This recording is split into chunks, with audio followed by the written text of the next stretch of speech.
Stand up. Okay. I want to go in the game, Coach. Just give me a chance. Today, my special guest is the executive producer of the Cameo show, Dan Schneider. Amanda tries to run away from home, and in this moment, she turns to Dan for help. Amanda's parents are really, really upset with Dan's actions through this. He thought that he should be the one to kind of usher Amanda into adulthood. There would be times where Amanda would just be missing. And a lot of times we would just hear that she would be with Dan. Dab me up, socks. This is the age of truth. And as we can see from Dan Schneider's interview he conducted with Boogie, the industry plant, he is in full-blown damage control mode. He's not sorry that he did any of those disgusting acts to children. He's sorry that he got caught, and he's taken zero accountability. Let's cut those jokes out of the show, just like I would have done 20 years ago or 25 years ago. I cut it. I want my shows to be popular. I want everyone to like.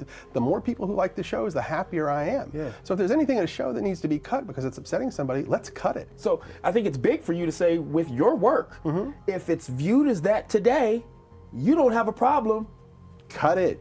Cut it. I mean, that's a solution. But the good news is, since this mini docuseries Quiet on Set aired, a lot of child stars that have been victims of predators are starting to come forward. For example, former Nickelodeon star Matthew Underwood says he quit acting after he was and sexually assaulted. For those that are unaware, Matthew Underwood played Logan on Zoey 101. Matthew Underwood, former star of Nickelodeon Zoey 101, opened up on Instagram Friday to share two personal stories of alleged molestation, sexual harassment, and sexual assault he said he endured during his childhood and teenage years. When I was 12 years old, I was groomed and molested by my best friend's stepfather, Underwood wrote, saying the incident made him lose his best friends. Furthermore, Underwood said he was again the victim of sexual harassment by a former agent. When I was 19, I was harassed and then assaulted by my agent at the time, who had spent a decent amount of time building trust with me as a friend and mentor, he wrote. He added, this experience provoked my move away from LA and ended my pursuit of acting. Underwood's comments were made in the aftermath of the release of the bombshell docuseries Quiet on Set, The Dark Side of Kids TV, which investigates claims of abuse, sexism, racism, and toxic workplaces at some of Nickelodeon shows in the 1990s and early 2000s. Here we got a picture of Underwood at the time that he was playing Logan on Zoey 101. I'm sharing this with the hope that some of you can recognize that just because a person doesn't shout from the rooftops that files are bad or that people can suck, that does not mean they don't have their own reasons for staying silent. Good reasons, personal reasons, Underwood wrote. I have extreme empathy for anyone who has been taken advantage of by people they trusted, he continued, adding that he hoped people considered why victims may not always be willing to share their experiences publicly. As for Quiet on Set, Underwood said he never had a bad experience working on the set of a Nickelodeon show, adding he also never had a bad experience working with Dan, referencing Dan Schneider, the Nickelodeon producer at the center of many toxic workplace allegations put forth in the docuseries. Underwood added that from his observations, he believes Schneider, the creator of Zoey 101, recognizes some of his alleged prior misdeeds and would like to believe he is fully capable of being a creator and co-worker everyone can enjoy working with. Time out, Underwood. I'm going to stop you right there. Are you Miranda Crossgrove? Are you Victoria Justice? Are you Amanda Bynes? No, you're not any of these women that were touched inappropriately by Dan Schneider on multiple occasions. Of course you didn't experience that from him. Because you're a man, you're not a woman. I would love to see a woman that's not on the Nickelodeon / Dan Schneider payroll interview Dan. That in itself is a gnarly take to watch the docuseries, be a man and not feel enraged because it's the primary role of men to protect women, dude. I don't understand how you can say something like that, having experienced that yourself, having seen the footage of how Dan is a married man and he's quick to touch all these girls on set. Aren't you horrified about that? Doesn't that make you enraged? And from the interview that Dan posted on his YouTube channel and Boogie posted on his, they posted the same interview, but it was Boogie throwing softballs in Dan's direction, a whole bunch of questions that were scripted, and he was knocking them out of the park because there was no pushback from Boogie, because he took that money. That's what it is, dude. We all can see through it. And then they turn off comments. Here's where we disagree, Logan. First and foremost, it's good for everyone that has suffered at the hand of predators to speak out so that we can stop this from happening. Because there's an entire movement that is feeling very passionate about this particular topic. They're being very loud. Everyone's doing their own investigative journalism. It's almost like we're all Redditors at this point, and we're diving deeper and deeper into the dark secrets of Nickelodeon Nickelodeon lore, and also the dark secrets of Hollyweird.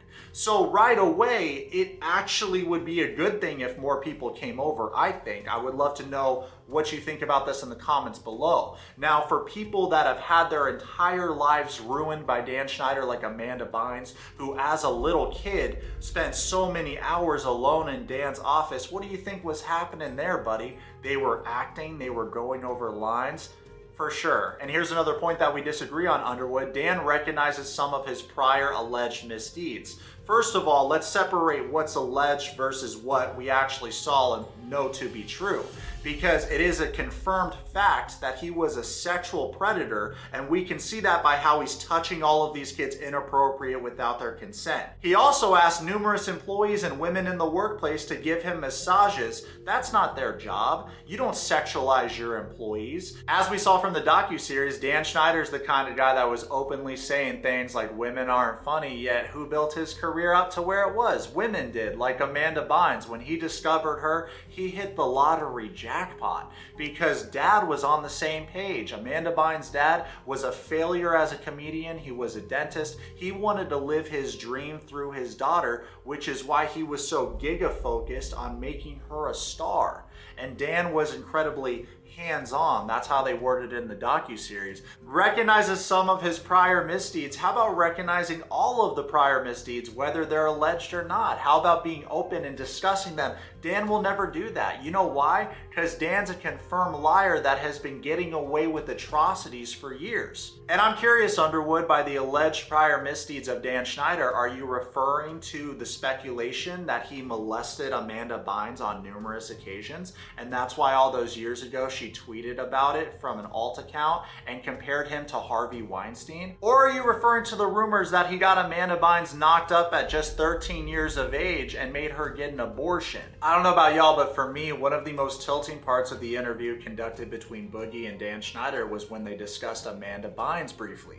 Well, something that really kind of bothered me was how they depicted your relationship with the cast. Yeah, it bothered me too. Yeah, just me being there, I knew the dynamic was trust.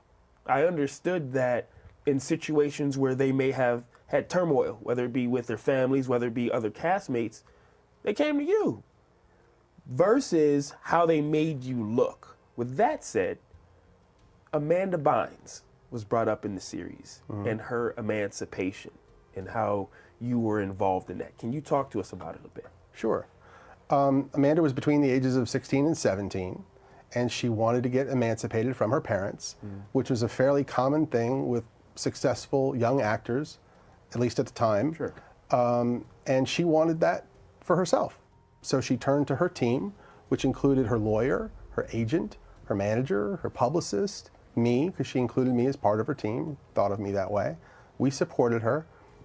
She tried to get emancipated. It ended up not working out. She didn't. Well, since we're here, let's stay here for a moment.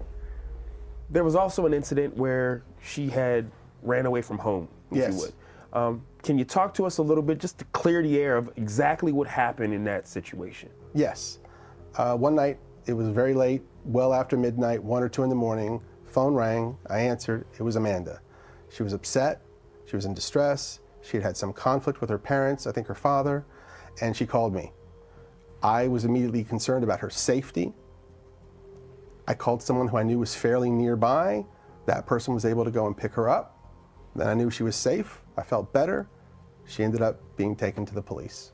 Well, regardless of what some people may think, I think it's only positive that you are there for people when they need you. Usually when these child stars separate themselves from their parents and create that distance, that gives the creeps the green light to move on in and replace their parents. Have more authority. Keep them for longer hours in the workplace. It's a fact. And I remember watching that show, What I Like About You, thinking Amanda Bynes was way older than she was. Did y'all know she was 16 at the time filming that show? Which is incredibly inappropriate given how many times she was sexualized in that show. It's so disgusting, and of course Dan Schneider was a co-creator of that show, We can see that by how instead of using a girl that's over 18 and looks young, he used 16-year-old Amanda Bynes. The former Nickelodeon star ended his post with a plea to the public to stop the pressure for him to speak out. Please reconsider harassing other actors who wish to maintain their privacy. You never know who has already been a victim of the hell you're wishing upon them. In the caption, Underwood again reiterated his plea for peace from the pressure to speak out. He also clarified that his current agents were not who he was referring to in his allegations and thanked them for their support in helping him make his way back into entertainment. Underwood, age 33, starred in the hit Nickelodeon show Zoey 101 from 2005 to 2008, playing Logan Reese. Last year, Underwood starred in Zoey 102, a sequel film to the original hit series. ABC News has reached out to Underwood for further comment via a representative. After the docuseries was released, Schneider posted a response video. Watching over the past few nights was very difficult, he said. Me facing my past behaviors, some of which are embarrassing and that I regret, and I definitely owe some people a pretty strong apology. He also stated any scenes from his shows that come across as inappropriate or are upsetting someone should be edited out, and had previously noted that all shows and scripts have been approved by network executives. Okay, so they were all in on it, and his solution is to delete the evidence. That's hilarious. Nickelodeon severed ties with Schneider in 2018. Everyone's trying to not take accountability. Nickelodeon put out some BS statement. Yeah, that's why every single video on their YouTube channel, the comments are turned off. They don't want the smoke. They don't want to receive any backlash. Everyone's trying to shift blame onto the other person. And make no mistake, Sox, they're all just sorry that they got caught. For everyone that came out and talked about their personal experience with child predators in Hollywood, right away you have my respect. I appreciate you doing so. For Logan, you lost me with the Dan Schneider praise. I'm not even gonna pretend like I didn't look at that with a side eye, and it made me question what your intentions are by coming out and telling your story, because to be honest with you, this is the day and age where so many things are coming to light. It's like Cat Williams said. Race is not where the line is drawn. It's God's side and the other side. And we don't care nothing about the other side. Period. Period. All of these big dick deviants is all catching hell in 2024. It's up for all of them. It don't matter if you Diddy or whoever you is. TG Jakes, any of them. All lies will be exposed. That's all. And anyone who takes that the wrong way, know why they take it the wrong way. There must be war. God wills it. Did any of y'all actually watch that show, Sam and Cat? If you remember Ariana Grande's room, it seemed like a typical cam girl room, and from her mannerisms, how Dan would film her on the bed in the dress and try to get the money shot, zoom in on her mouth and other features, it felt like I was watching a porno. I'm not even kidding. I remember very clearly my early experiences, my first experiences in the entertainment business.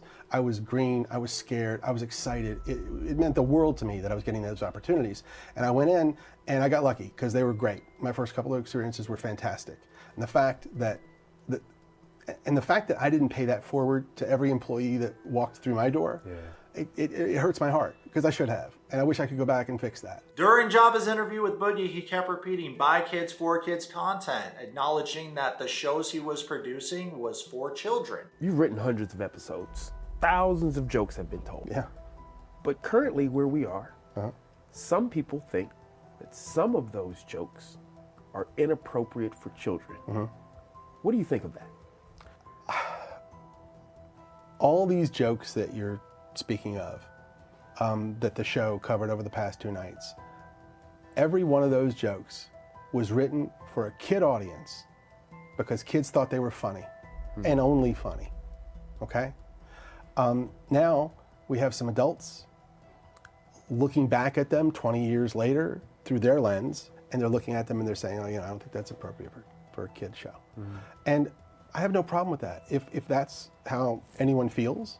Look at these DMs between Dan and another woman that's not his wife, even though his profile picture is him and his wife. Now let's get this done. If you're not ready for marketing and networking yet, I thought you could handle it, smiley face. If you can't do this, I have Paola ready in a flash, smiley face. So this girl sends the feet photos, Dan hearts it and responds, "Epic, can we make it more Nick friendly? Write my name and we're all set. You're doing great as a first-time foot model, smiley face." He's acknowledged some of his prior misdeeds. He didn't talk about this in the interview conducted with the industry plant. What about all the disgusting tweets that Dan deleted? Have you ever tried to eat a foot without ketchup? It's disgusting. And it doesn't stop at Victorious. Look at what was posted publicly on the Sam and Cat Twitter page. Sam and Cat tomorrow, right on the bottom of your foot, take a pic and use hashtag Sam and Cat Saturday. We'll retweet and follow until our fingers get sore. Guess who didn't ask Jabba the Hutt one question about his foot obsession? Boogie. Amanda Bynes has a secret Twitter account by the name of Ashley Banks, and she recently tweeted, "You'd think that after losing all that weight from your childhood, you'd be humble, but you're just an asshole with a saggy face." There's a lot of people that think that this post was about Dan Schneider, but I actually think it was about Josh Peck because she said during your childhood, not her childhood. As I pointed out in my past video, Josh Peck has lied on multiple occasions, specifically to create distance between him and Drake Bell by saying years ago that they've never been friends and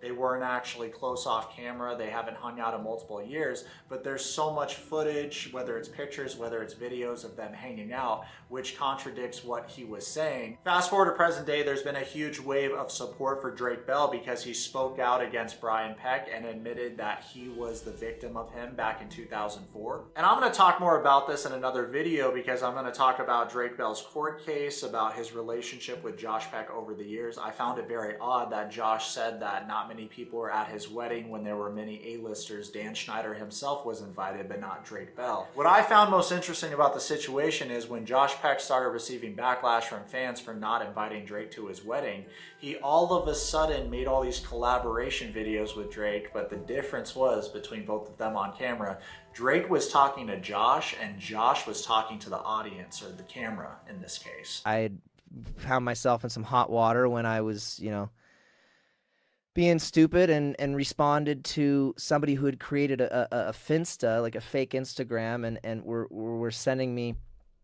messages, and I had responded, and it got to a certain point, and then I had realized, oh my gosh, like I think this is, not entirely what it seems or what they've presented it as. Clearly, she, according to a lot of the statements that were provided in this case, worshipped and kind of held herself out as a super fan of Mr. Bell.